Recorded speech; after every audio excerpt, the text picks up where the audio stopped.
Bueno, buenos días a todos y todas. Muchas gracias por conectarse. Este es el sexto webinar que estamos organizando en el marco del proyecto FOBI, Desafíos de las Transformaciones de los Mercados de Agua en Escenarios de Crisis Climática, proyecto ejecutado por la Universidad San Sebastián. Hoy día tenemos al doctor Michael Hanke, ¿ya? Que nos va a hablar sobre mercados de agua y caudales ambientales, algunas implicaciones. Y bueno, Michael es profesor de nuestra universidad, de la Facultad de Ciencias Jurídicas y Sociales, ubicado en Santiago.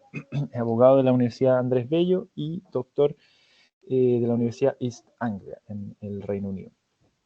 Y bueno, ha estado ligado a distintas universidades en Chile y en el extranjero. Lleva 17 años, tiene 17 años ya de experiencia enseñando sobre temas de agua, regulación económica, libre competencia e infraestructura, que es el tópico que vamos a estar hablando hoy.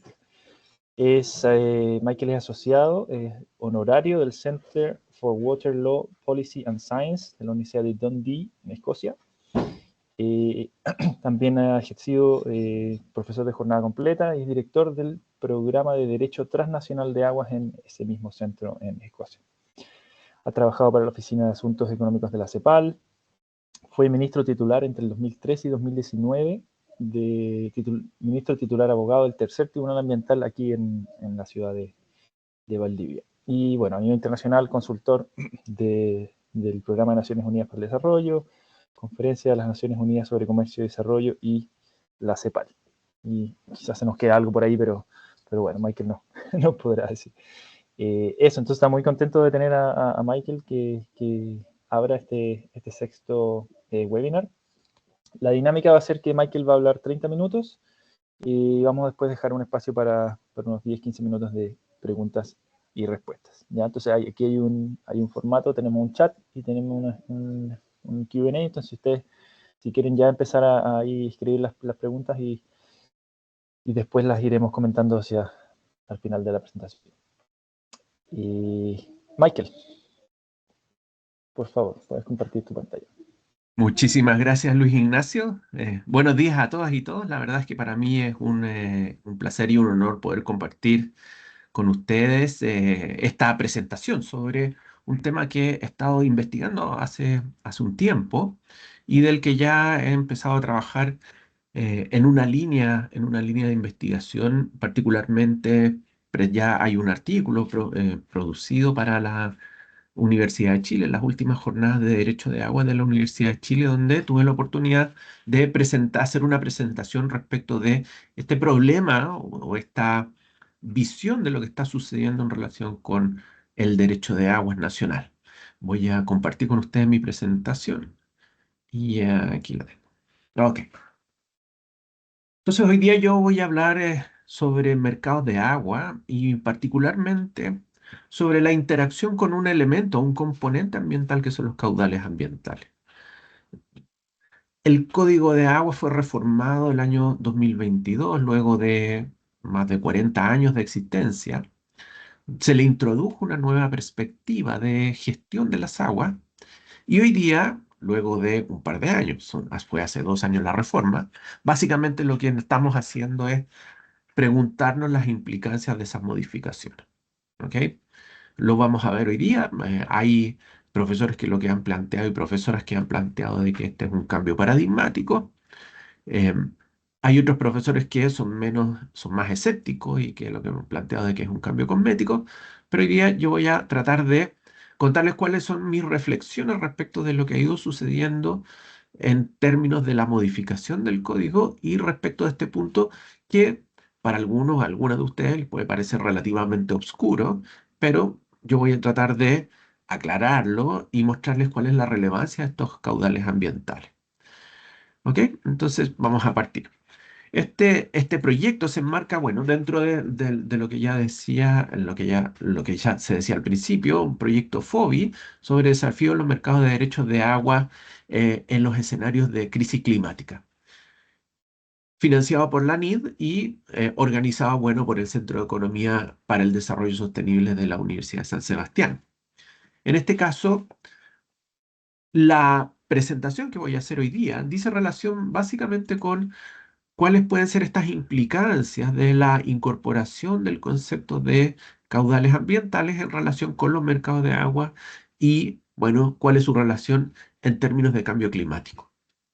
¿Cuál es la interacción de todos esos elementos? Ustedes ya se pueden dar cuenta de que lo que estoy hablando es de una visión relativamente más compleja de lo tradicional. Y eso voy a apelar a esta forma, una forma transdisciplinaria de mirar el problema. Y por tanto no voy a hablar solamente de derecho, sino que voy a hablar de economía además y voy a hablar de ecología. Voy a tratar de juntar estos tres elementos para hacer sentido en una visión más completa del problema. Entonces, aquí para hacer una pequeña introducción, una de las cosas que eh, marcaron la existencia del Código de Aguas, que fue promovido, fue dictado el año 1981 en plena dictadura, eh, y luego de su existencia, uno podría decir que en perspectiva el código tenía básicamente una perspectiva solamente económica, ¿ok? O productiva, para decirlo de una forma más concreta. No solamente económica, sino de que productiva. ¿A qué es lo que me refiero? El código de 1981, inspirado en una idea que era bastante importante en ese momento, que estaba en boga, la idea de los mercados, y cómo los mercados generaban una maximización del bienestar general en la medida en que se cumplían ciertas condiciones, y si se cumplían esas condiciones, entonces los mercados por regla general lo que hacían era eh, asignar al uso de mayor valor un producto que era escaso.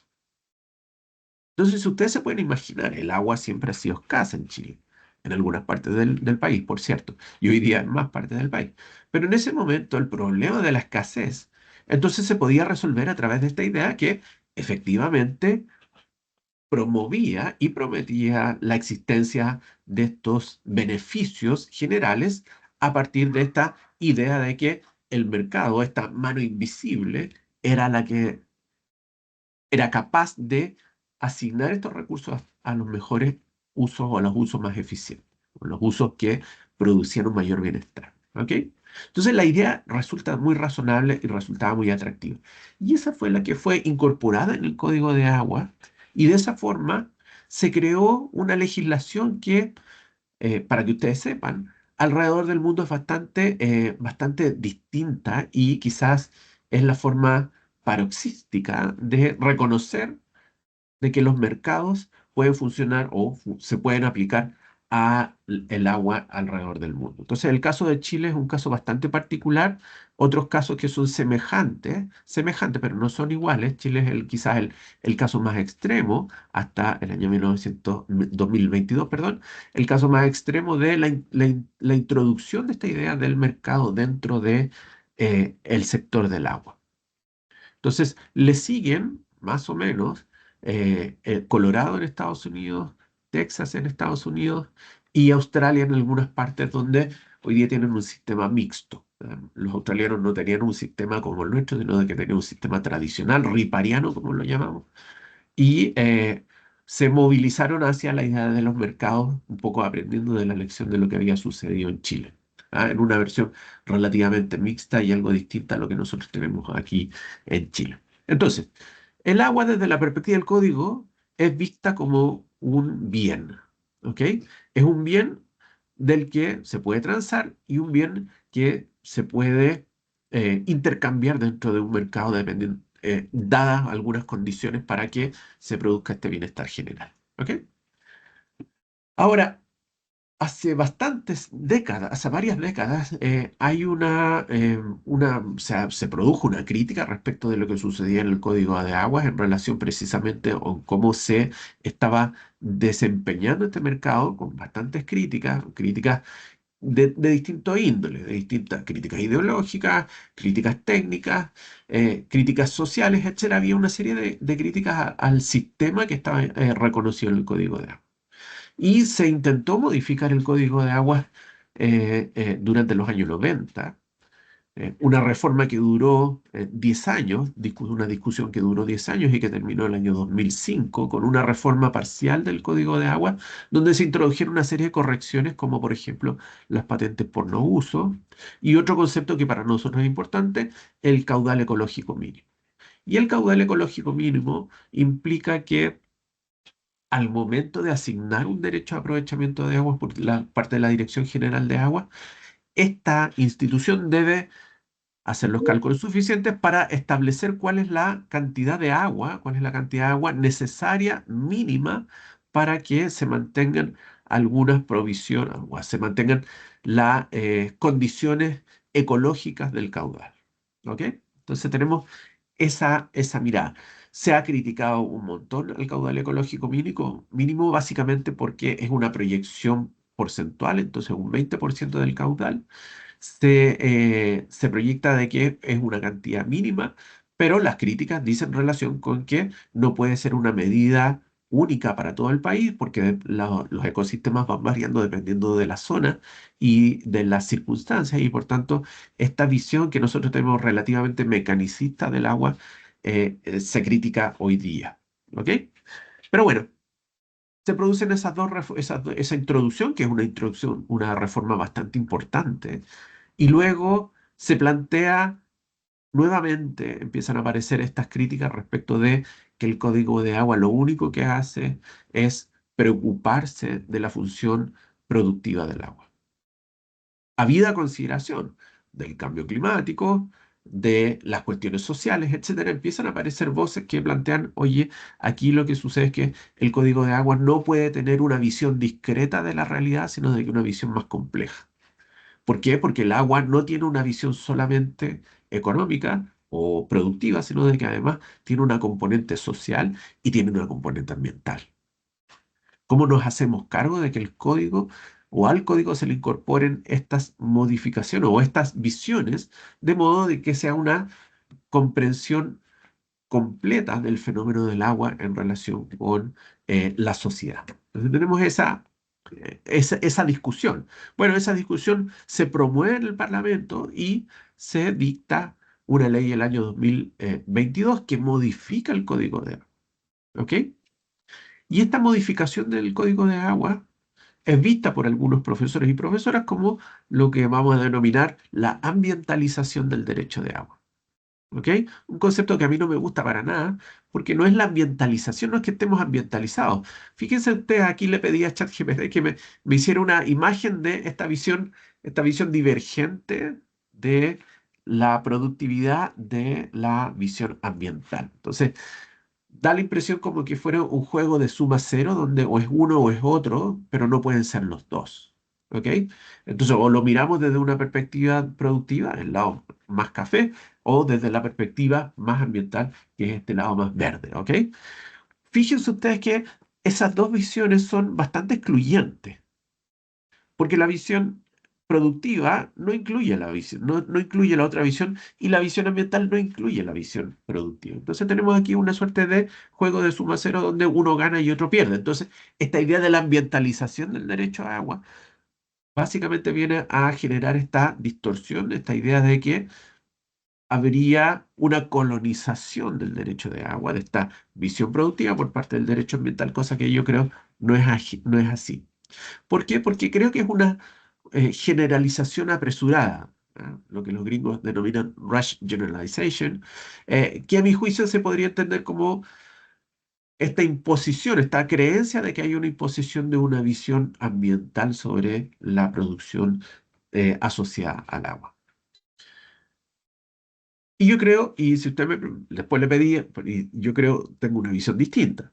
En este caso, le pedí a ChatGPT, le dije, oye, genera una imagen que pudiese englobar esta visión más completa del agua. Entonces, cuando yo miro y cuando una persona mira el agua, no solamente ve la materialidad, sino de que percibe cosas distintas. Y esa cantidad de cosas distintas yo creo que están englobadas en una visión como esta. Le pedí, eso sí, una digresión, le pedí a ChatGPT que me utilizara imágenes de pueblos indígenas de Chile y me tiró estos indígenas que no son muy parecidos a los nuestros. Pero bueno, la idea es que esta visión antropológica del agua, esta visión, esta vinculación que existe entre nuestros pueblos originarios con el agua, que son relativamente distintas a las que tenemos nosotros, también nuestra visión de la protección del medio ambiente, nuestra visión necesariamente productiva, donde también necesitamos el agua para eso.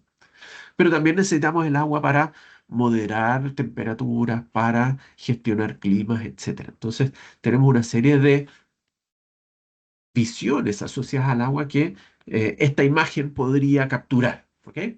Y esta imagen lo que hace es reflejar que el agua cumple estas múltiples funciones y que no las podemos ver nuevamente de forma discreta. No es un problema productivo, no es un problema ambiental, no es un problema social, sino de que es todo lo anterior en conjunto, ¿ok? Y por tanto vamos a entender de que el agua es parte, un elemento que es parte de este sistema que está en constante evolución. Entonces, nuevamente, esto a mucha gente la supera en términos de comprender la realidad. La realidad, lo que estoy diciendo, es relativamente compleja. Y ni siquiera relativa, sino que va altamente compleja. Incluso más, hoy día desde las perspectivas ecológicas tampoco entendemos tan completamente, se comprende tan completamente cómo funcionan todos los ecosistemas, porque es una complejidad, pero vasta. Entender, por ejemplo, cómo funciona un lago, y no es simplemente esto cómo se llena y cómo se vacía el lago, sino de que cuál es el equilibrio que existe dentro de la ecología del lago y cómo otros elementos ambientales se vinculan con el lago. Entonces, esa complejidad no necesariamente las entendemos completamente, no necesariamente tenemos todos los estudios para poder comprenderlo. Y por tanto es muy importante el desarrollo de la ciencia en términos de comprender precisamente estas interacciones ambientales. ¿Ok? Entonces, dicho esto, ahora me voy a referir a los mercados de agua. Entonces, voy a volver un poco a los años 80, 90, en esta visión discreta del problema del agua desde la perspectiva del mercado. Aquí estoy presentando un trabajo que hace no muchos años, pero en 2017 ya publiqué en algún libro sobre mercados de agua, precisamente. Una visión algo crítica de los mercados de agua, particularmente en el caso de Chile, y que se basa desde una perspectiva meramente económica, ¿ah? Desde la disciplina económica. En esa oportunidad, para que ustedes tengan alguna noción, eh, el mercado yo lo pude definir como este conjunto de transacciones sobre unidades homogéneas de agua cruda, ¿ok? Entre compradores y vendedores que poseen información completa sobre sus precios y calidades a precios definidos por el mercado y no las partes, sin imponer costos a terceros ajenos a las transacciones y sin costo de entrada, participación o salida, ¿ok? Entonces aquí esta es una definición de lo que podríamos entender como un mercado de agua. Y esta definición contiene una serie de elementos que son esenciales para la definición de los mercados. Entonces, por ejemplo, hablamos de la homogeneidad del producto. Entonces, el agua cruda tiene que tener una homogeneidad en el producto. Y esto puede resultar relativamente simple y decir, bueno, el agua siempre es el agua. Sí, pero no necesariamente, porque cuando nos referimos al agua, cuando nos referimos a las unidades de agua, ahí ya tenemos un problema. Nuestro código de aguas establece que para poder hablar de homogeneidad, no lo dice así, pero lo dice jurídicamente, dice que los derechos de aprovechamiento de agua tienen que estar establecidos en unas unidades de medida de litros por segundo, por ejemplo, en unidades de tiempo por cantidad o cantidad por tiempo. ¿Ok? Entonces, eso es una forma de homogeneizar el producto en este caso. Entonces, 1 litro por segundo es 1 litro por segundo en cualquier parte del país. Ahora, el problema al que se enfrentó el Código de Aguas era que el agua no era homogénea. A la época 1980 habían pocos derechos que, o no pocos, sino que habían derechos que estaban asociados a estas unidades litros por segundo, pero también había un sinnúmero de otras unidades. Entonces existían los regadores, que todavía existen. Existían una cosa que se llama las tejas, formas de medir la cantidad de agua dependiendo de una teja. ¿Ok? Entonces eso, el esfuerzo ha sido durante todos estos años de existencia del código de que se traspase todos estos derechos y esto es lo que llamamos regularización de los derechos de aprovechamiento de agua, de modo que se homogenicen estos derechos. Compradores y vendedores, información completa sobre sus precios y calidad. Entonces, yo quiero comprar y yo sé cuánto se compra, a cuánto es el precio que se está vendiendo el agua en un sector determinado, precios definidos por el mercado. O sea, no hay alguien que esté en una posición de poder económica, en una posición de poder económica que pueda determinar el precio del agua. Eso es lo que está planteando el código. ¿Ok? Y además todas las externalidades asociadas con el agua han sido incorporadas en el precio y por tanto yo no le impongo externalidad a terceros. Y sin costo de entrada, salida y manteniendo participación en el sistema. O sea, me resulta relativamente fácil comprar y vender para salir, entrar y salir del mercado relativamente simple y puedo participar del. ¿Ok? Entonces, eso es una visión económica, una visión discreta de cómo cuando hablamos de mercado de agua, me voy a referir a esta configuración. Ahora, los mercados de aguas también se dan de distintas formas. Entonces, tenemos en otros países donde lo tengo aquí, estos tipos de mercados de agua, hay mercados agrícolas. Entonces, por ejemplo, en casos como en México, donde el agua se va reasignando al cultivo de mayor valor, por ejemplo. Los mercados entre cuencas, el traspaso de agua de una cuenca hacia otro, de modo que se genera un sistema de transacciones, en algunos casos en España. Y mercados intersectoriales, donde, particularmente en el caso nuestro, donde tenemos que los usos pueden ser diversos, entonces pueden ser agrícolas, energéticos, industriales, van haciendo transacciones en el mercado de modo de poder satisfacer las necesidades e irse teóricamente los votos y los precios y la compra a los usos de mayor valor y que generan una mayor eficiencia dentro del mercado. ¿Ok? Esa es la visión, por decirlo así, romántica del mercado. Voy a cambiar aquí. Ahora, el objetivo del mercado siempre es la eficiencia económica. Y aquí es muy importante que tengan de tener en claro de que cuando hablamos de mercado, nuevamente esta es una visión discreta que no incluye los conceptos de equidad o justicia. Ese no es un problema desde la perspectiva del mercado. ¿Ah? Y que es precisamente una de las críticas que se le hacen a los mercados de agua en relación con eh, la falta de incorporación de estas otras visiones que son parte de la sociedad. ¿Ok? Entonces, o para ponerlo de otra forma, están muy concentrados solamente en la eficiencia económica y no se hacen cargo de incorporar, además de la eficiencia económica, la equidad y la justicia. ¿Ok? Ahora, una de las cosas que la definición de mercado que yo les acabo de entregar, no reconoce es el tipo de sistemas físicos. Y esto es una cuestión que es complicada, porque los mercados de agua no se producen en teoría, sino que se producen en la práctica. Entonces, y estos mercados de agua están vinculados a la geografía, están ubicados, están relacionados con cuencas, con microcuencas. La realidad chilena es relativamente compleja en términos orográficos y por tanto, perdón, términos geográficos, y por tanto encontramos de que la particularidad de una cuenca puede ser relativamente compleja y distinta a otra cuenca. Y eso genera distorsiones en este mercado.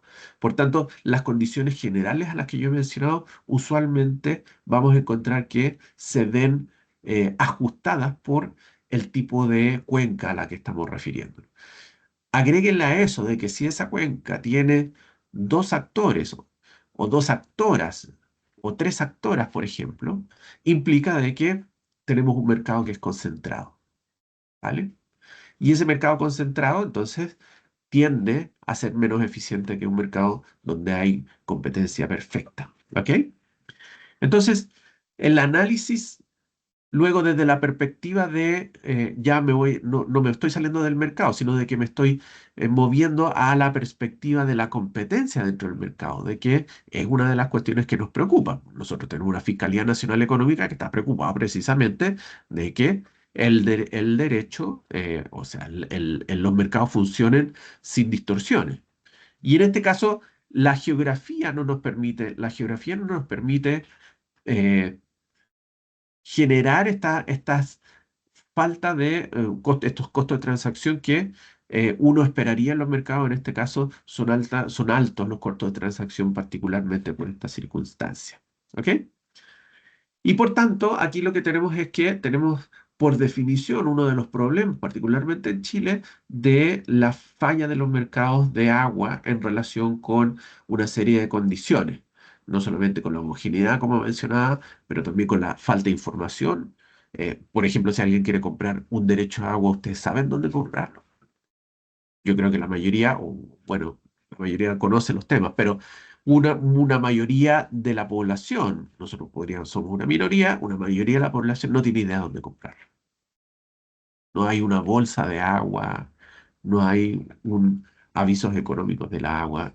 Hay que saber bucear para encontrar esos precios, ¿ok? Hay que saber bucear para saber dónde comprar esos derechos. Y si yo quiero tener un emprendimiento, lo que me ha pasado, de querer tener un emprendimiento en un sector que es relativamente desconocido para una persona, tener que buscar los derechos de aprovechamiento de agua en ese sector es realmente complejo. En algunos casos ir puerta por puerta preguntando si venden o no venden derecho a aprovechamiento de agua. ¿Ok? Ahora, dicho eso, esta visión discreta que ya tiene un problema, tiene esta segunda derivada que es la circunstancia de que no basta con que el agua se distribuya al uso de mayor rendimiento económico, pues nuevamente debemos incorporar estas visiones social de equidad y ambiental. Entonces, dicho eso relativo a los caudales ambientales, ahora me voy a referir dicho eso respecto al mercado, ahora me voy a referir a los caudales ambientales. Entonces, yo les mencionaba que previo a la reforma del año 2022 solamente teníamos estos caudales ecológicos mínimos. Y por tanto, la cantidad de disposiciones de carácter ambiental eran reducidas. No solamente eso, sino de que también estaban relacionadas con la sequía y las aguas que se encontraban en bofedales y pajonales en la primera y segunda región. Solamente esas eran las preocupaciones ambientales del código desde esa época. ¿Ok? Y luego lo que sucede es que con la ley 21.435 del año 2022 esto cambia sustancialmente. Entonces, por ejemplo, querido profesor Cristian Rojas plantea de que él plantea de que esta reforma propone una nueva época ambientalizada del Código de Agua. Y a mi juicio, las reformas principales, para que ustedes se hagan idea de lo que sucedió, fue eh, la nueva redacción del artículo quinto del Código de Agua reconoce la posibilidad que los derechos de aprovechamiento de agua sean limitados, una cuestión que no existía, ninguna posibilidad en el Código de Aguas anterior, ¿ok? O en el Código de Agua antes de la reforma. Entonces, yo tenía un derecho a aprovechamiento de agua, tengo un derecho a propiedad sobre él y no reconocía ninguna limitación, en unos casos bastante expresos, bastante particulares, que eran el caso de la sequía, pero en este caso lo que está haciendo el código es que decir, en caso de preservación, ecosistema y sustentabilidad de los acuíferos, entonces la Dirección General de Agua puede limitar el ejercicio de los derechos, una cosa que era impensada. ¿Ok? Luego también se introducen estas nuevas visiones y por tanto se reconoce la prioridad en el consumo humano. El uso doméstico de subsistencia y el saneamiento tiene prioridad no solamente en la asignación, sino de que también en la gestión. ¿Ok? Ahora, eso sí, el código no establece que tiene prioridad la preservación ecosistémica, pero eso no significa que está dejada de lado, sino de que está presente en una serie de instituciones que yo voy a mencionar ahora. ¿Ok?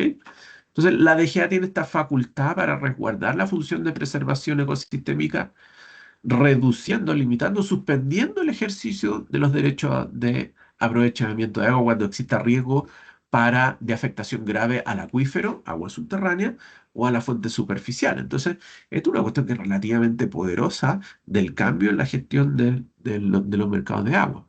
O sea, quiere decir de que antiguamente si yo tenía un derecho de aprovechamiento de agua que decía que tenía 1 litro por segundo, bueno, yo hoy día te puedo vender ese litro por segundo, pero hoy día tú sabes de que ese litro por segundo no necesariamente podría ser la cantidad que puedas sacar del río. Básicamente hay una serie de condiciones que hoy día entran a tallar. No solamente la condición de la escasez del agua, un problema de cambio climático, un problema físico, sino de que hoy día tenemos que agregarle además no solamente el problema físico, sino de que la salud del ecosistema, la salud de la cuenca donde estoy adquiriendo ese derecho a aprovechamiento, porque eventualmente podrían significar de que puedan ser limitados. ¿Ok? Una serie de otras reformas, facultades para aprobar o denegar autorización, establecer condiciones límite al ejercicio del derecho a aprovechamiento. Entonces la DGA hoy día podría establecer esos límites cuando constituyen los derechos a aprovechamiento y por tanto nuevamente esta cantidad nominal que uno está solicitando de agua se transforma en eso, se nominaliza simplemente y eventualmente la DGA podría limitar ese ejercicio. ¿Ok? Además de establecer especificaciones técnicas eh, de carácter ambiental cuando se conceden estos derechos de aprovechamiento de agua. Entonces tenemos una serie de cambios que son bastante sustanciales. Estos no, estos son por lo bajo la cantidad de reformas que tiene la ley 20.435. Solamente me estoy concentrando en los aspectos ambientales. Y aquí, bueno, ¿qué son los famosos caudales ambientales?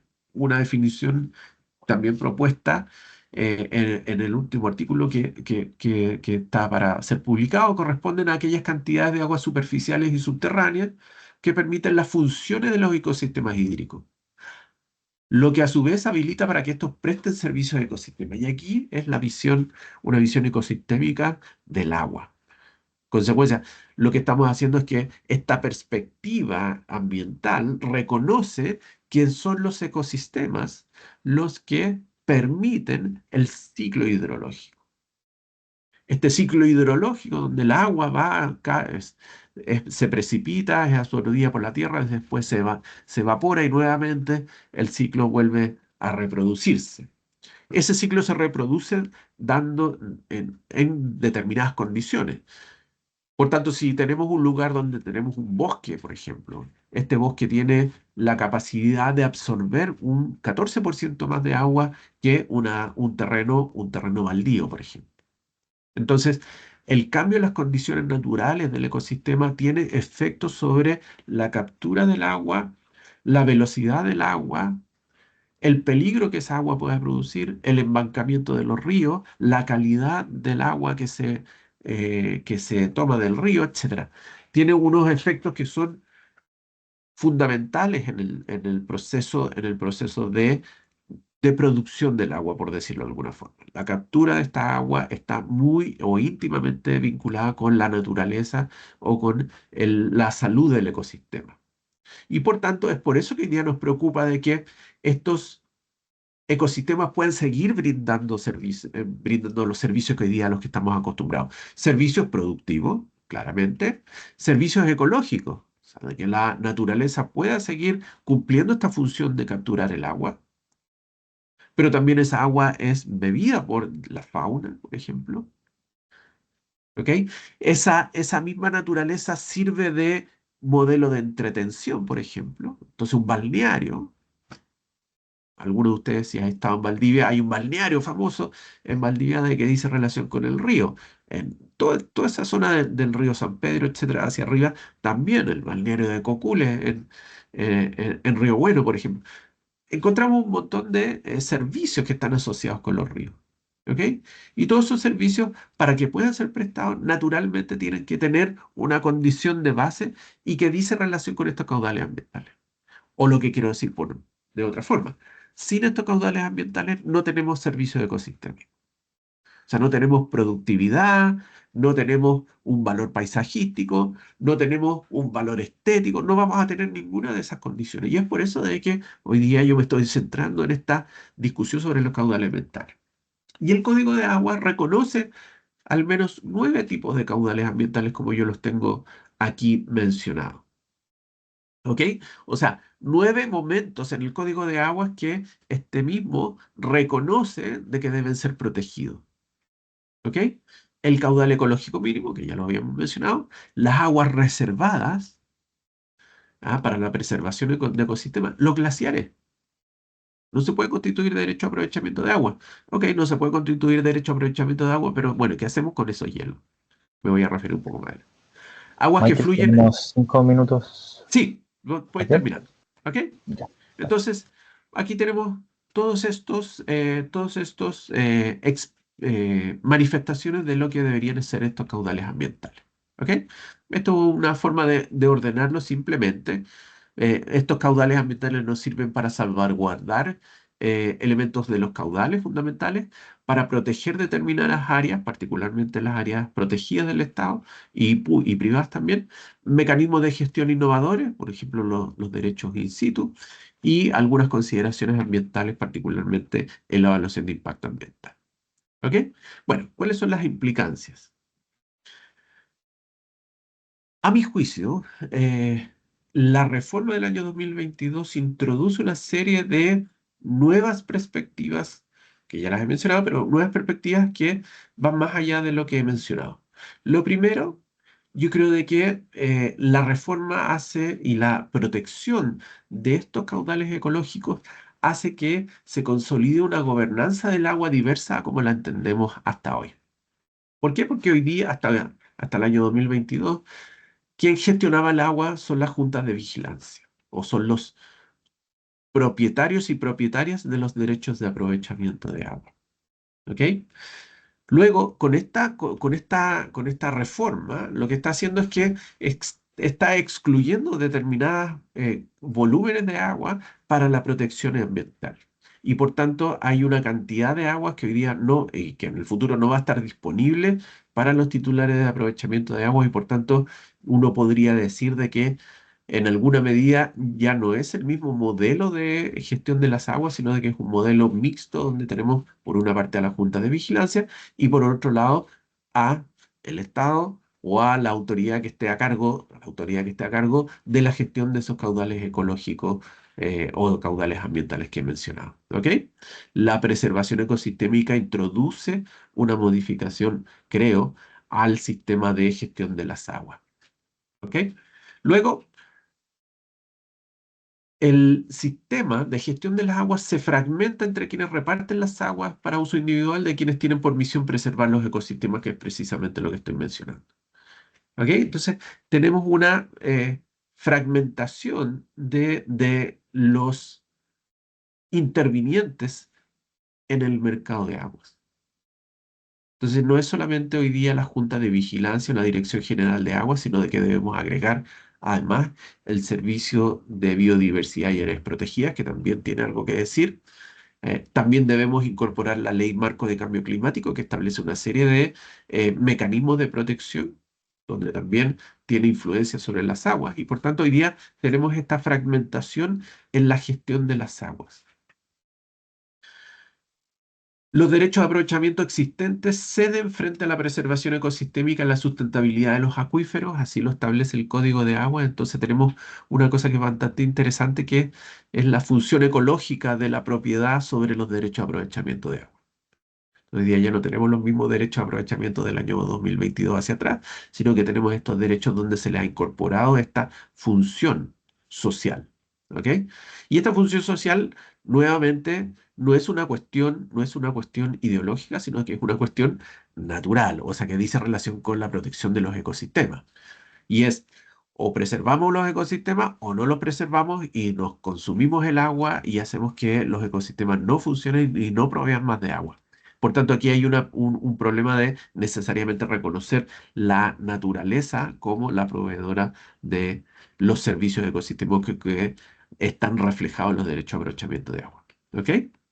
Y por tanto, esto nos lleva a reconceptualizar el concepto de mercado de las aguas en Chile. Yo creo que ya no podemos seguir hablando, o al menos eh, no podemos seguir hablando como pensábamos el mercado de derechos de aprovechamiento de agua.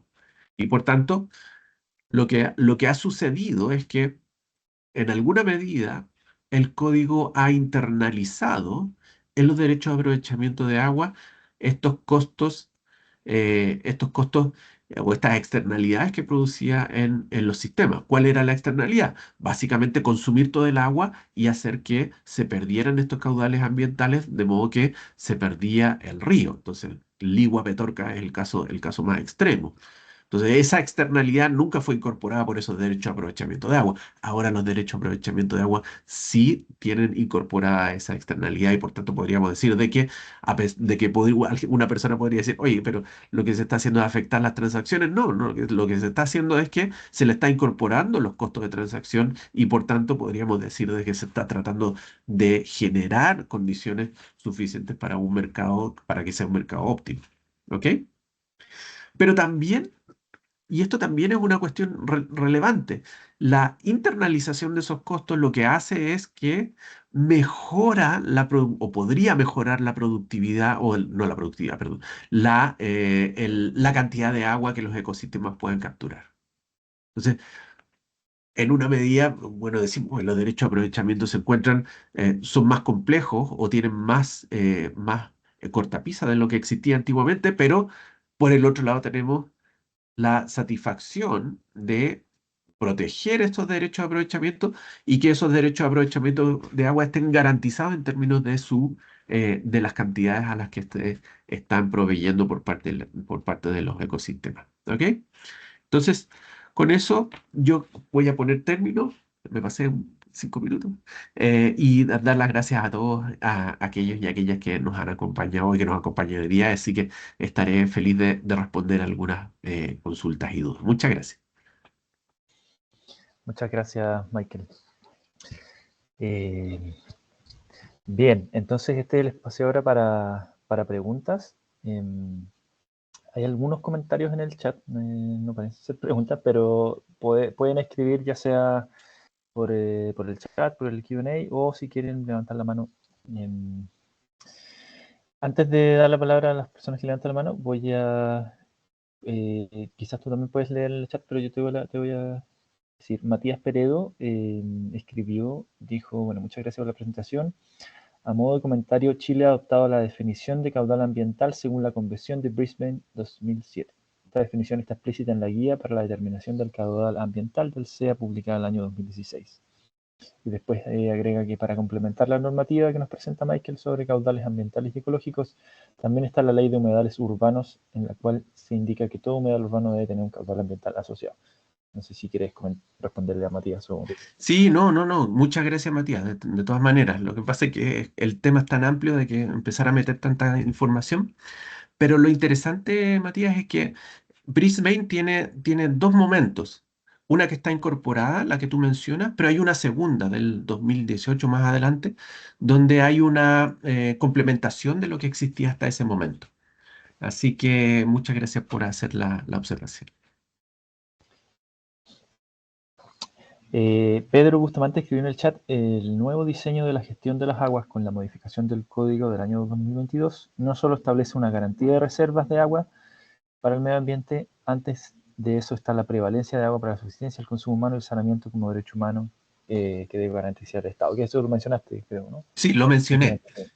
Y eso es una buena observación, porque en alguna medida también lo que está diciendo el código es que en el momento de asignar las aguas hay que tener en consideración, obviamente, el consumo, ¿no? Reconocido como un derecho humano, y luego menciona el medio ambiente, etcétera. Entonces tiene una visión que uno podría decir de que tiene algún aire de la reforma del código de las leyes de agua en Australia, donde reconocen en el momento de asignación precisamente reservas para el consumo humano y reservas para la naturaleza y luego para el uso productivo. Gracias. Entonces vamos a pasarle las preguntas. Roberto estaba primero, pero parece que se arrepintió y luego volvió Roberto, ¿quieres partir? Micrófono, tienes que habilitar el micrófono.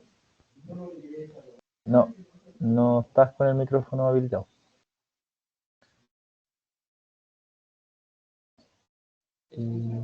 No, no.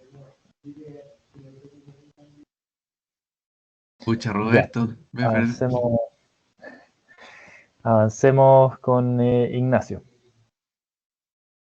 Ignacio Salazar.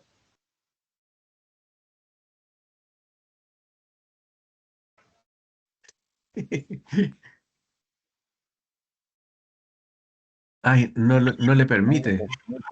A ver. A ver. ¿Me escucha Oh, ahora o no? ahora sí. Ah, ya, no. No quiero hacer preguntas, quiero saludar al Michael. ¿Puedo o no? Hola, Roberto. Hola, Qué Michael. gusto El verte. Michael, mucha cantidad del tema de agua increíble. Ojalá hubiese sido economista y no abogado Michael, pero bueno, nadie es perfecto. Pero soy economista de ejecución. Sí, no, igual Michael entiende harto de economía. Oye, no, me gustó la presentación. En realidad necesitamos conversar más porque estamos viendo algunos temas y nos podrías ayudar. Estamos viendo un tema que tiene que ver con la valoración del capital natural en la cuenca del Río Bueno. No sé si Ah, bueno, me lo suena. sabes. Y hemos visto ahí, yo no soy especialista en el tema, Lisandro es el que cacha más del tema, pero está re interesante. Estamos trabajando con un software que tiene la Universidad de Oxford que ¿Ya? te muestra los flujos de servicio ecosistémico. Ah, Entonces buenísimo. ellos te modelan la comparación entre cuando hay ecosistemas, bosques, etcétera, versus cuando no Claro, hay, en servicios como la retención de sedimentos. de sedimento, claro. Ajá, y entonces esa retención de sedimentos, nosotros lo que decimos, bueno, mira, si tienen más retención de sedimentos, el agua llega menos turbia a las APR y ahí tienes Claro. un beneficio de la conservación y tratamos de estimar ese beneficio en el ahorro de costos que tienen las APR, pero todavía nos falta, ¿ves? Está muy general porque nos falta básicamente el proceso en que funcionan la APR, que es lo que tú más entiendes. Así Claro. que quizás deberíamos conversar el tema y nos puedes Feliz. ayudar. Feliz de la vida. Lógica, la idea es esa, ve hacer una conexión entre cuando tienes bosque y ahorras sedimento, que eso lo tenemos desde el punto de vista de los flujos, cómo eso lo convierte en menos turbidez en el agua y qué significa eso desde el punto de vista de ahorro de las APR. Así De las que APR para el tratamiento. claro, Pero o también de hay la en el... empresa sanitaria, o en algunos casos en Ajá, términos de menores grados de depreciación, si es que son hidroeléctricas que están utilizando claro. el agua. Todo ese tipo de cosas necesitamos estimarlo, pero necesitamos conocer un poquito más en detalle el funcionamiento más institucional de ese tipo de... Buenísimo, no cuenta con eso. Y también otra pregunta para ustedes, en el caso del pueblo, es la pesca también. O sea, cuando se sedimenta el río, la cantidad de oxígeno puede variar en el río y eventualmente tener menor cantidad de peces. Y también aguas abajo del río hay un lago. Sí, ¿Ok? Y que ese lago también se puede bancar y por tanto cambiar la natural o cambiar la dinámica ambiental y eso también afectar al turismo. Entonces también hay como... no lo estamos haciendo. Otro de los servicios que te entrega este software es el servicio de recreación en el cual te mide, Ya, como está mapeado, tiene que tener información en cada grilla del mapa. ya, sí, sí. ¿Okay? Entonces, tiene que ser una información continua a través del mapa. Y, por ejemplo, recreación te lo estiman a través de la cantidad de fotos que la gente va tomando y subiendo en las redes sociales de los Qué lugares. genial, qué Y con buena. eso te va marcando los lugares donde la gente toma más fotografías. Nosotros valoramos eso, pero también tiene que haber una relación ahí. Nosotros comparamos, por ejemplo, el río. Esto no es, no sé si dije bueno, pero este es Río Bueno. En realidad, Río Bueno, donde está el Futrono. Ah, el río Y te Bueno. compara ¿Bueno? sí, y te Ah, es compara, por otro. ejemplo, el lago Ranco con el Villarrica, que el Villarrica ¿Ya? está mucho más intervenido trópicamente. Entonces, la Sí, idea po. es también ver cómo te mejora lo que tú dijiste, ¿ves? Cómo eso tiene un efecto en el paisaje, porque Así, el agua es más clara y entonces claro. tienen más turismo. O también debe haber una relación que tampoco la hemos entendido, porque tenemos que trabajarla un poquito más, acerca de cuando tienes más sedimento, cómo los ríos se te llena el fondo y te pueden generar más probabilidad de inundaciones. Así es. Así que está Qué re buena. interesante. Te voy a contar, Felicitaciones. cuando nos juntemos lo conversamos. ¿Ya? Ya, súper, feliz. Vale. Un abrazo Un para gusto ti. verte de nuevo, Michael. El gusto es mío, querido Roberto. Cuídate. Tú Gracias, también. gracias Roberto. Una aclaración, el software es de la Universidad de Stanford, no de Oxford. ¿Y yo? Oxford. pero eso Ah, está. no, confunde una No te buena preocupes. universidad con una mala, perdona. En realidad no. Lo que pasa es que el día de hoy estoy influenciado Sin por esa comentarios. profesora. Luis Eso Ya. Ignacio estamos. quedó ahí tirado. Ya. Ana Luisa. No, José, perdón, Ignacio Salazar estaba antes. Ignacio, entendemos que sí puedes habilitar tu micrófono. Arriba, allí en la esquina derecha.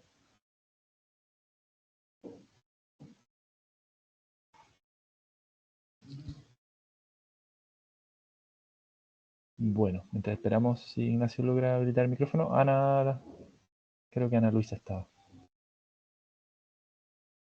Sí, acá estoy. Hola. Hola, perdón, tengo un eco aquí de fondo, pero me parece súper interesante la presentación. El tema del caudal ecológico creo que es un tremendo tema dentro de todo el mercado de las aguas.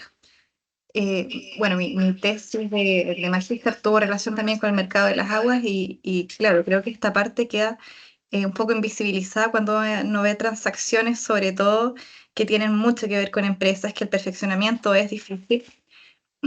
Y toda esta parte de cómo funciona la parte ecológica, sí te quería consultar ahí si es que consideras que las regulaciones actuales o las propuestas en las que se va avanzando serán suficientes para retener la complejidad tanto del mercado como de los sistemas naturales, entendiendo que, por ejemplo, ya, ok, tenemos un caudal ecológico, 20% o lo que corresponda, sin embargo, eso permite que no se mueran las cosas aguas abajo, no que no decline su calidad ambiental y como ciclo eventualmente afecte la provisión de agua más adelante, la retención de sedimentos y toda la complejidad e interacción de servicios ecosistémicos que ocurren en los paisajes. Entonces, desde ahí un poco va la duda de cómo, si es que ya es suficiente consideras o cómo también podemos ir avanzando en que sí se tome toda esta complejidad, porque si el objetivo es que el mercado funcione de manera más óptima, debería considerar los plazos en los que van a hacer efecto estos ciclos. Ana Luisa, oye, excelente pregunta. Muchísimas gracias. Oye, yo creo de que hay una cosa que no sé, no la pude mencionar pero que es relevante y que creo que es insuficiente todo lo que tenemos. Alguien me dice, pero no queremos más regulaciones. No, si el problema no son las regulaciones, sino de que las regulaciones sean eficientes. Y lo que tú mencionas, Ana Luisa, sería el ideal de que en un mercado donde se hacen transacciones, estas transacciones incorporen todos los costos, las externalidades, ¿ok? Debería ser eso. Ahora, el problema es que a pesar de las 9 instituciones que yo mostré ahí en la lámina, de las 9 instituciones de incorporación de estos caudales ecológicos reconocidos por el Código de Agua, el gran problema del sistema es que no existe una institucionalidad que se encuentre a cargo de la protección de esos ecosistemas, o sea, de esos servicios ecosistémicos, ¿cachai? Entonces, por ejemplo, los glaciares, yo mencioné los glaciares. Bueno, ¿quién se hace cargo de los glaciares? ¿Quién maneja los glaciares? ¿La DGA? No, la DGA en ninguna parte dice que va a manejar los glaciares. ¿Qué significa manejar los glaciares? ¿Cachai? Entonces, y eso en todos los otros casos, incluso en los casos que ya tenemos experiencia, como por ejemplo el caudal ecológico mínimo. Pero mira, movámonos a las reservas de agua. Las reservas de agua, que van a ser relativamente pocas, porque la cantidad de derechos de aprovechamiento que se encuentran asignados es sobre el 95% en el país y por tanto hay muy poquita agua disponible para poder reservar. Podría en la zona sur, pero bueno, ya avisoramos de que en la zona sur, en Chiloé, tenemos problemas de sequía, entonces naturalmente de que podemos empezar a utilizar esas reservas en todas esas zonas. Pero yo creo de que todavía le falta un paso adicional. Mi preocupación es que aun cuando el esfuerzo que hizo el legislador me refiero a las negociaciones para que se llegara a esa reforma, pueda quedar en nada en la medida en que todas estas nuevas atribuciones no tienen autoridad a cargo, no tienen presupuesto y no tienen quizás lo más importante, atribuciones. ¿Cómo protejo un glaciar? ¿Qué debo hacer para proteger un glaciar, cachai? Entonces, eso no existe y yo creo que una de las grandes falencias de la reforma, y yo ya lo critiqué en esta conferencia de la Universidad de Chile, donde creo de que ahí hay harto por hacer. Harto por hacer porque le va a generar, yo creo que hoy día eso genera más ruido que claridad y por tanto el mercado se ve más afectado en términos de poca claridad, en términos de información y de cómo se debe gestionar. En esencia, yo creo que lo que vamos a ver es business as usual. Y si no se le pone el cascabel al gato en este caso, vamos a seguir en el mismo problema. Gracias, Muchas Ana gracias, Luisa. Michael. Muchas gracias, Ana. Ignacio, a ver si ahora lo puedes hacer. Sí, ahora creo que lo logré. Perdón. Así que desde ya, bueno, agradeciendo, gracias por la invitación y lo otro, Michael, nada que decir, o sea, presentación para cerrar el año, como dicen. Así que 10 de 10 y se agradece la posibilidad de entregar, obviamente, lo mismo, ya sea el proyecto, en fin, de todo lo que se ha continuado con lo que significa, lo que incluso el título ya lo dice, el mercado del agua, o sea, ya tiene un trasfondo del propósito económico de lo que se va a referir. Dicho eso, y no quitar más tiempo de lo que ya estaba haciendo, dos puntos podríamos hablar. Una, claro, el caudal ecológico se trata también de una manera más formal, pero además se trata también de estandarizar. Y cada cuenca también tiene otro tipo de comportamiento. Por ejemplo, en la región del Biobío, donde me encuentro, tiene cierta abundancia, ya podríamos dar un metro cúbico, ya sea entre 900, un poco más de caudal en el que se registra el año. Por lo tanto, el caudal ecológico, claro, podría tener una estandarización, pero tan efectiva, ¿verdad?, en cuanto a lo que pueda o no tener, para que subsista, como te decía, el ciclo ecológico no va a tener como tanta incidencia.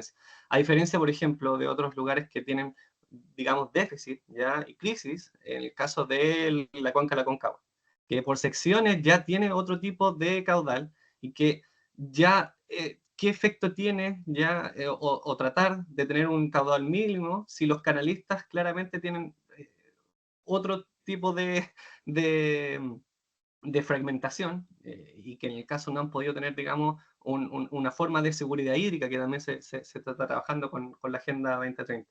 Entonces, por una parte está, ¿verdad?, en este efecto que se genera como mínimo, caudal, en fin, y además que la reforma que tú hablabas del 2022 trata de condicionar y no sé si dirigir, pero que los de derechos de agua sí tengan que establecer oportunamente sus declaraciones, hacer el trámite, llegar a la municipalidad, en fin. Pero dentro de la reforma habla no solamente de las aguas superficiales, también de las aguas subterráneas. Y la información de aguas subterráneas, en Chile al menos, es muy escasa. Es muy escasa. Llevamos bastantes años en las mismas plataformas. No quiero ser crítico, digamos en este caso, el que tiene que la entidad pública, que es la DGA, pero es la información tan global, tan que nos genera, digamos, la información como a escala real. Ya sea, por ejemplo, he trabajado en algunas consultoras ambientales y según el proyecto se puede como inclinar a un detalle un poquito más preciso. Sin embargo, son otros fines que se trabajan, no calcular claramente cuánto es lo que infiltra, en fin. Entonces, estas reformas, está bien, se da como la oportunidad y no sé si llamarle obligación, pero trata de dirigir a los titulares que deben hacer el trámite, deben gestionar el derecho, y las organizaciones como son la Junta de Vigilancia deben dar como el hincapié a impulsar, digamos, la información. Sin embargo, doy el hecho de que estos temas de la misma forma que se puedan obtener como una transición, como una transformación, eh, aún no hemos dado como poder llegar al alcance a todos si no tenemos la información necesaria, sobre todo lo que podría faltar como en las aguas subterráneas.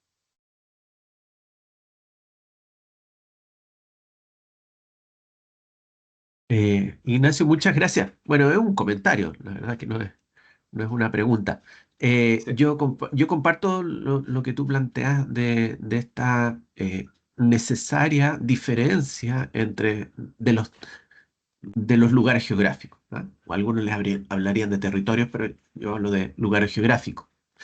¿Cachai? Y eso es razonable. problema es que manejamos el país como si fuese uno solo y cuando tenemos realidades completamente distintas.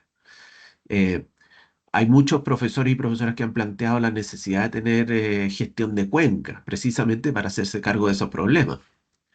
Fíjate tú de que el artículo 314 del Código de Agua establece que cuando haya sequía, se dictará un decreto y se le solicitará a los usuarios de las mismas, o a los usuarios de las aguas, que elaboren un plan de racionamiento, ¿no? Plan de reasignación. Entonces le dicen a los mismos tenedores de derecho a aprovechamiento de agua, bueno, ¿cómo van a reducir el consumo? Bueno, como el código habla de los usuarios, entonces se le hizo la consulta a la Contraloría General de la República. Bueno, ¿eso qué significaba? ¿Los titulares de derecho a aprovechamiento de agua o los usuarios o todo el universo de usuarios? ¿Cachai? Y la Contraloría dio como respuesta la primera opción. Dijo, los usuarios son solamente los que tienen derecho a aprovechamiento de agua. Entonces ahí tenemos un problema de comprensión de la reforma. Y la Contraloría, a mi juicio, la Contraloría se equivoca en su análisis, porque naturalmente si estás en un problema de sequía, el problema no se reduce o no se eh, circunscribe a los problemas que tengan los regantes, que los van a tener, sino que también a las personas que viven en esa zona. Entonces, bueno, ¿cómo vamos a asegurar de que exista agua para que los animales beban? ¿Cómo vamos a asegurar que haya agua para el APR, etcétera? ¿Ok? Entonces hay una serie de visiones, hay un cambio de paradigma, y esto es bien importante. Un cambio de paradigma desde el año 2022. Estamos relativamente nuevos en esto, y es por eso de que el trabajo que estamos haciendo, o al menos yo, de tratar de entender de qué se trata y cómo deberíamos ajustarnos a esta nueva realidad, la estamos recién entendiendo. ¿Ok? Entonces, tenemos gente que yo creo que todavía no las entiende. Eso. Gracias, Ignacio. José. José. Hola, ¿se escucha? Sí, Sí, se Hola, escucha. Michael, muchas gracias Hola, por la José. presentación. Primero, como comentario, creo que el mercado del agua sufre y adolece de falta de información para tomar buenas decisiones en cuanto al mercado, porque yo siempre digo que nos falta iluminar el agua, qué es lo que hay, qué es lo que tenemos, sobre todo lo que es más complejo, el tema del agua subterránea, ¿no es cierto? Se viene el tema de la CASUB, de las comunidades de agua, ¿no es cierto?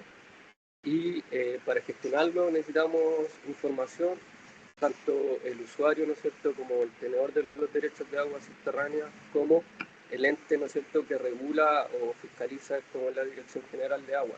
Eso como comentario, falta mucho para poder gestionar, ¿no es cierto?, primero información del recurso, qué es lo que hay, ¿no es cierto?, en cantidad y calidad, y también para que el mercado actúe más perfectamente, entre comillas, también se necesita esa misma información. Eso como comentario. Y ahora tengo dos preguntas.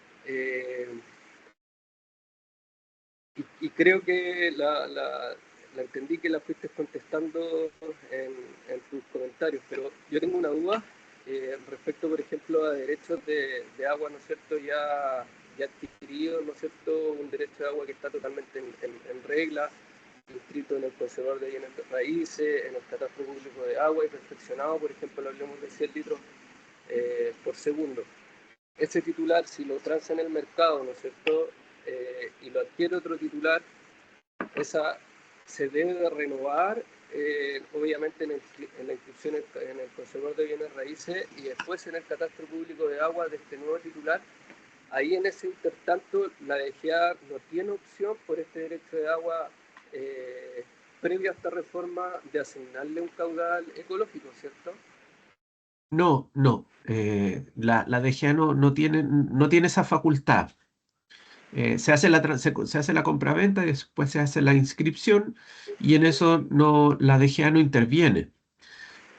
¿Cuándo interviene la DGA? Es cuando yo voy a solicitar, por ejemplo, el traslado del uso, el traslado del punto de captación, por ejemplo.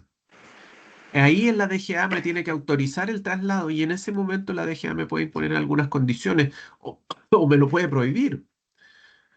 ¿Cachai? Porque hay que cumplir con las provisiones ambientales. El único caso que el código de la reforma del 2022 introdujo en relación con los caudales ecológicos mínimos es la posibilidad de establecerlos retroactivamente. Sí lo puede hacer en aquellos derechos que se encuentren en algunas áreas protegidas. ¿Cachai? Sí, Entonces, si en un parque nacional hay un derecho de aguas en uno de los ríos, la DGA puede establecer este caudal ecológico mínimo retroactivo, se llama, y por tanto imponerle la obligación al titular o a la titular para que libere o deje pasar libremente una cantidad de las aguas a las que tiene derecho. ¿Cachai? Eso es. sí, perfecto. Y la otra consulta ¿Sí? es, por ejemplo, en el desarrollo de la obra, grandes obras hidráulicas Sí. desarrolladas por el Estado, ¿cierto? El Estado también se somete a estas evaluaciones y obligaciones de mantener caudales ambientales o caudales ecológicos respecto a esa obra y el cauce. ¿Por qué? Porque en algunas cuencas de Chile, ¿no es cierto?, donde se están visualizando, por ejemplo, embalses de cabecera, la preocupación mayor, ¿no es cierto?, para los que están agua abajo de ese embalse, o esta obra hidráulica que puede ser, por ejemplo, Catoma unificada, ¿cierto?, es cómo se va a resguardar, si bien la obra es beneficiosa, pero cómo se va a resguardar, ¿no es cierto?, la sustentabilidad de las aguas superficiales y cómo estas aguas superficiales también de alguna u otra manera impactan en la mantención de los acuíferos.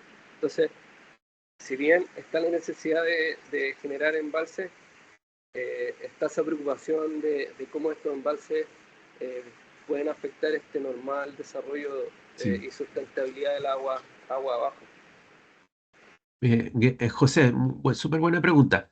Para la construcción de una represa, usualmente el modelo es que es el Estado el que construye, el que pone el cemento y el agua pertenece a los titulares de los derechos de aprovechamiento y por tanto se construyen estos embalses, se construyen en aquellas áreas donde hay una cantidad de derechos de aprovechamiento que van a aprovechar de esta obra hidráulica, ¿cachai? Usualmente son los mismos regantes aguas abajo, ¿cachai? Sí, Entonces, pero la lógica es siempre pensando en mantener la cantidad de agua que los derechos de aprovechamiento reconocen, ¿cachai? Entonces, al agricultor o a la agricultora lo que le interesa es que su agua esté asegurada durante un periodo determinado o el mayor periodo posible. Y para eso se construyen los embalses. Y por tanto, ahí habría que hacer una distinción entre aquellos derechos de aprovechamiento que tienen caudal ecológico mínimo de aquellos que no. Y como yo les mencioné, esta reforma es desde el año 2005, el de los derechos, el del caudal ecológico mínimo. O sea, quiere decir que desde el año 81 al año 2005 todos los derechos de aprovechamiento que se otorgaron no tienen caudal ecológico mínimo. ¿Ok? Entonces podría pasar el caso, quizás no hipotético, donde construyes un embalse y todos los derechos embalsados no tienen caudal ecológico mínimo. Y por tanto, lo que significa es que cuando desembalsa, los regantes pueden ocupar todo el agua y dejarte seco el río. Ese es tu problema, ¿cachai? En ese caso yo creo que la reforma se corrige ese problema y hoy día la DGA podría imponer restricciones. Restricciones que hoy día que uno podría reconocer como caudal ecológico mínimo. A pesar que no es el caudal ecológico que se impone en el derecho, sí puede imponer estas restricciones en determinadas áreas que serían equivalentes al caudal ecológico mínimo. ¿Cachai? Entonces, es bien interesante. Nadie lo ha hecho, solamente es una análisis que yo estoy haciendo a partir de la reforma. Pero podría suceder de que hoy día este problema del que tú mencionas, que era tradicional en el caso de la construcción de los embalses, particularmente en aquellos casos donde los derechos de aprovechamiento de agua no tenían caudal ecológico mínimo, hoy día podría ser posible de que la DGA sí lo establezca aguas abajo. Muchas gracias. Vale. Gracias, José. Bueno, Michael, yo tenía una consulta, estamos muy ya pasados por la hora, pero la voy a hacer muy, muy corta. Y en cuanto al, que un poco tiene que ver con las preguntas anteriores, capacidad de levantar datos y de fiscalización. ¿Hay algo que la ley diga esto va, hay no más infraestructura, hay quizás nuevos departamentos dentro de algún ministerio? Hay, ¿cómo vamos? Porque en el fondo esto es clave, ¿no es cierto? Porque tú puedes hacer mucha ley, Sí. pero si no se fiscaliza, al final como que no sirve de mucho, no sé.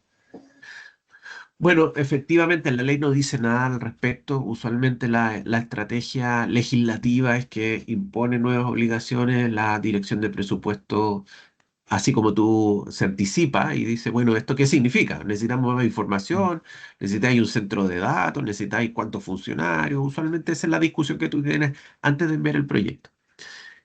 Pero como estamos viviendo una época de ajuste, entonces usualmente se tiene que hacer con los mismos funcionarios. ¿Ok?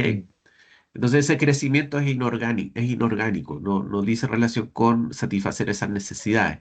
Y por tanto, desafortunadamente, tenemos problemas con los datos, tenemos muchos problemas con los datos, a pesar de que comparativamente con la región somos los reyes en los datos, pero en términos prácticos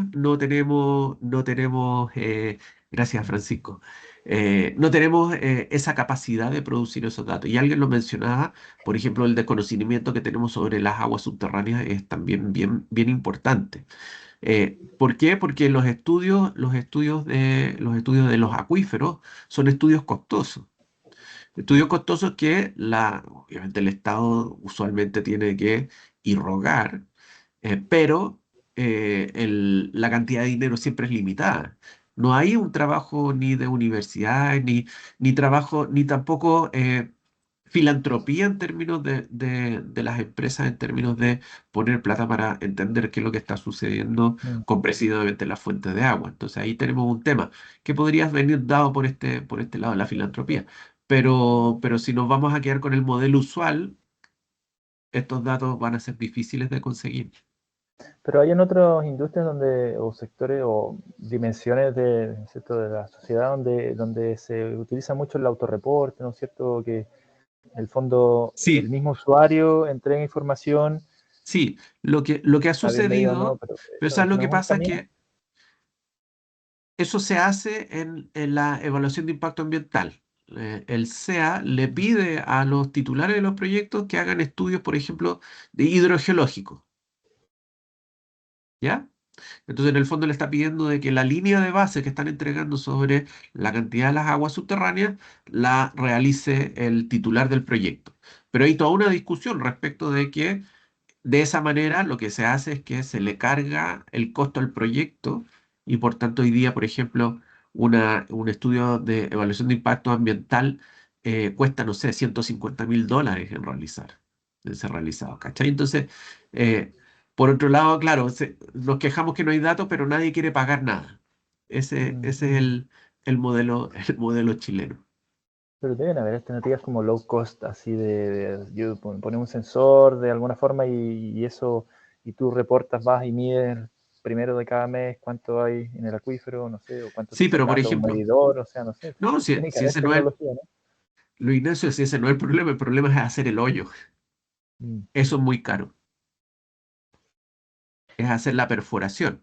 Y los acuíferos, por ejemplo, en Santiago tenemos un acuífero que está como a 200 metros agua abajo. Hacer una perforación de 200 metros son varios millones de dólares. ¿Cachai? Sí, yo estaba Entonces, pensando más bien en caudal superficial. no, superficial sí. No, en Pero, eso tenemos buenos datos. La DGA tiene buenas estaciones de no. medición. Tenemos harta medición. No, si son el caso de los acuíferos. Eso. Gracias por la pregunta, Luis. Ya.